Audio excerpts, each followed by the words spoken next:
Look at my plasma rifle. I got it set up finally now. So these two guards right here are to keep the pressure inside the gun. And this is a vacuum. What's it?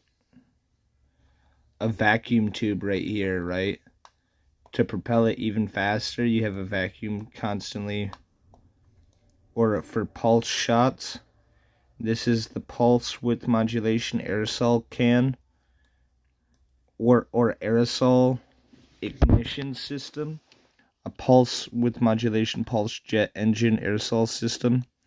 And it fits right down in here. And it's a plasma rifle.